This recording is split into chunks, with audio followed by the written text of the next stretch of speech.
Interference of light,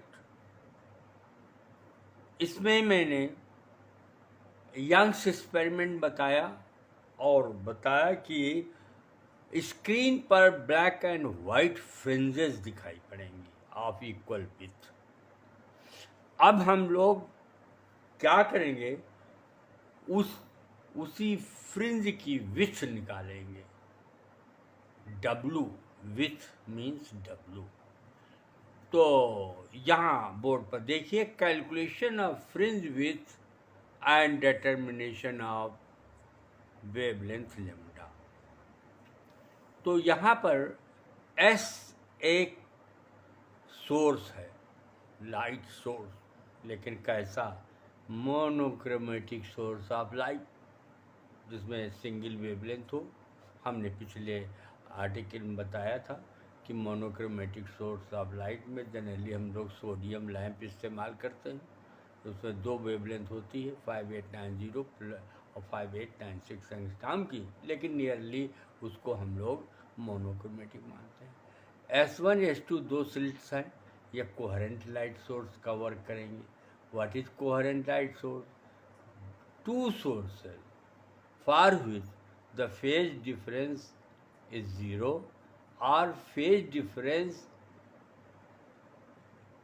does not depend on time, remains constant with time, time से बदलेगा नहीं, वही रहेगा।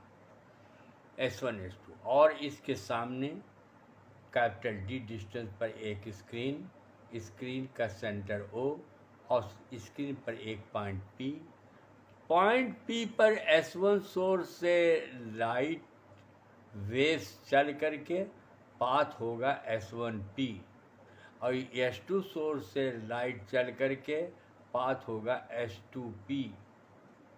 तो S1 से परपेंडिकुलर डाल दो तो S2E, यहाँ पर S2P पर परपेंडिकुलर डाला है तो S2E पाथ डिफरेंस होगा।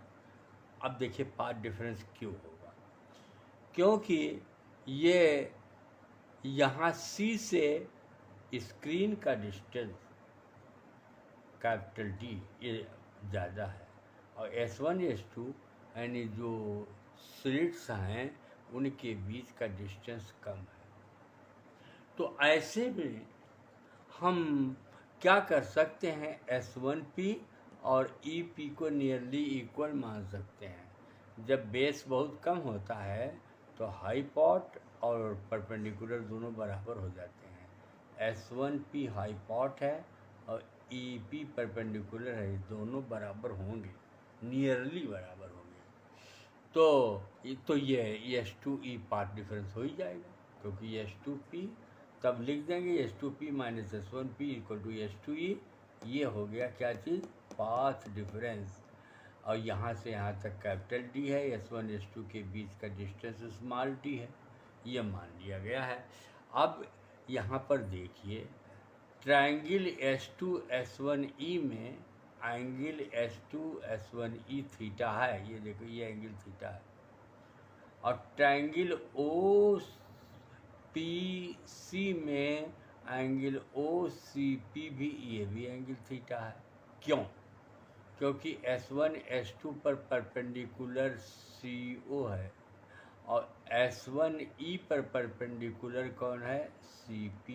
हमने बताया था कि ये जब बेस कम होता है तो ये सब परपेंडिकुलर माने जाते हैं। तो S1P परपेंडिकुलर है तो दो लाइंस के बीच का एंगल उन पर अलग अलग परपेंडिकुलर खींचे जाएं तो उनके बीच के एंगल के बराबर होगा।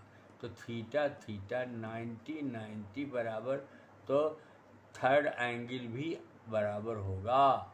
तो कौन कौन ट्रायंगल सिमिलर हुए हैं, S2 S1E और दूसरा कौन होगा, OPC। ट्रायंगल S2 S1E और ट्रायंगल OPC आर सिमिलर। सो अब इनका रेशियो लीजिए, S2E अपान S1 S2, तो S2E upon S1 S2 equal to OP upon CP equal to PO upon CP, PO upon CP लिख दिया। ये जब ट्रायंगल के सिमिलर ट्रायंगल में साइड का रेशियो बराबर होता है, करस्पॉन्डिंग साइड करिएगा, वो जो साइड से वहाँ रिलेटेड हों उसी से निकालिएगा। तो H2E की वैल्यू निकालना है।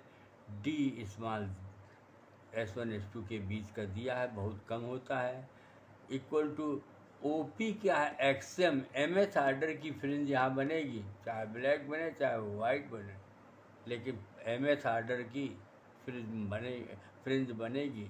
तो XM अपान CO। और हमने बताया था कि P पॉइंट अगर O के बहुत क्लोज है, जैसे मान लो यहाँ है P, तो ऐसे करोगे तो CP और CO बराबर होगा, क्योंकि ये डिस्टेंस बहुत कम होता है, ये तो 2-1 मिलीमीटर होता है। तो ये बराबर होंगे, तो CO की जगह हम, तो CP की जगह हम CO लिख देंगे। इस CP की जगह CO लिख दिया, और CO क्या है, कैपिटल D। तो हमारा ये आएगा, ये H2E equal to DXM upon capital D। ये पाथ डिफरेंस, ये याद करो, पाथ डिफरेंस को याद करो, small DXM upon capital D आ जाना चाहिए। पॉइंट पर निगाह रखो तो याद होगा कि ये पाथ डिफरेंस है। अब दो तरीके का इंटरफेरेंस है, कंस्ट्रक्टिव इंटरफेरेंस।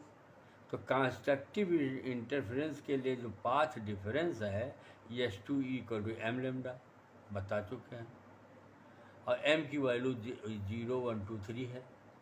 तो H2E है DXM, वही जो ज़रूरत थी, DXM upon capital D equal to M lambda. तो XM निकल आया, XM equal to DM lambda upon D।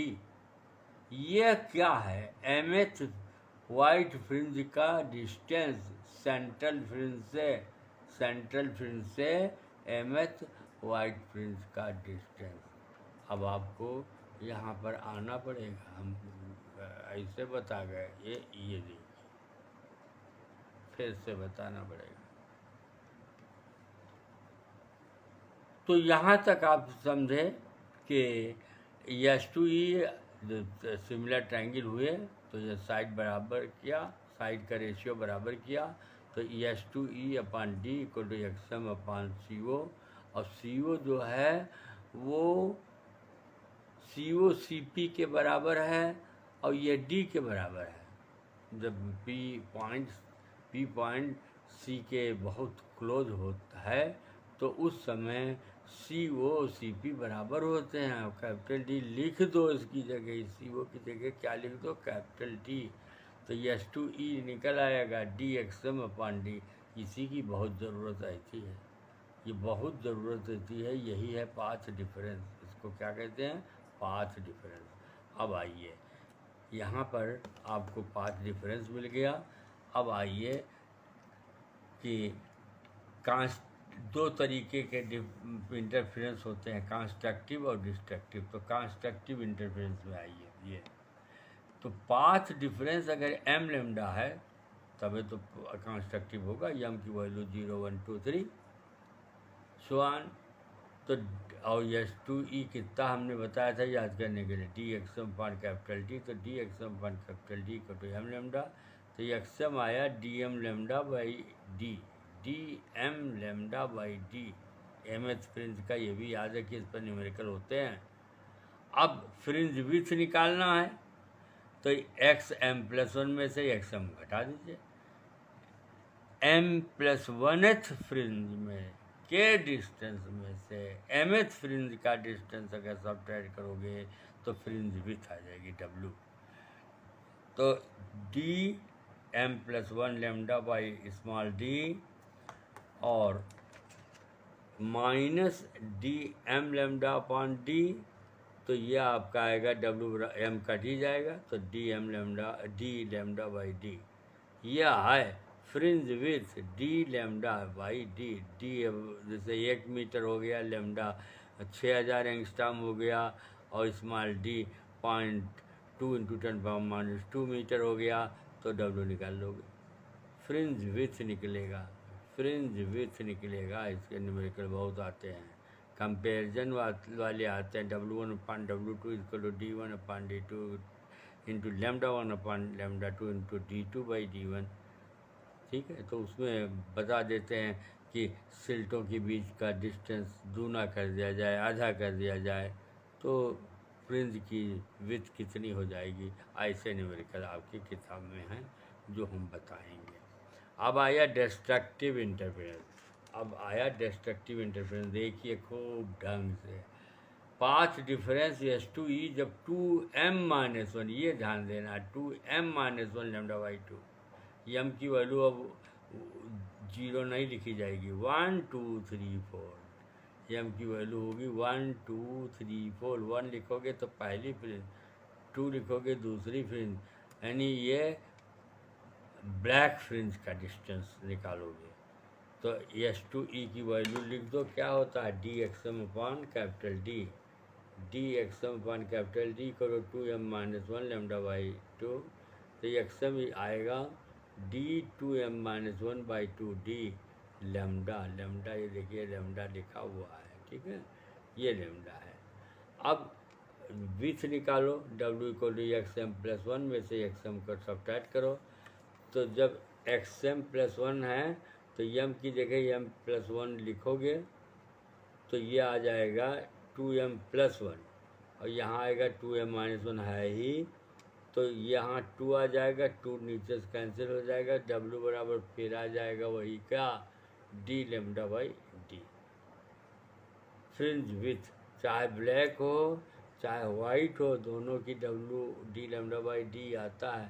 Angular width निकालना हो तो ऐसे निकालिए। एंगुलर विथ ये है कि एंगुलर विथ अगर बीटा है, यानी फ्रिंज बीटा एंगल बनाती है कहाँ, C पर, तो आर्क होगा W और एंगल है बीटा और रेडियस है D, तो D beta equal to W। तो D beta equal to W कितना होता है D λ/D, तो D तो कैंसिल हो जाएगा, तो बीटा इक्वल टू λ/D। यह एंगुलर विथ रेडियन में आएगा, यही सब चीज़ें आपको इसमें बताया गया।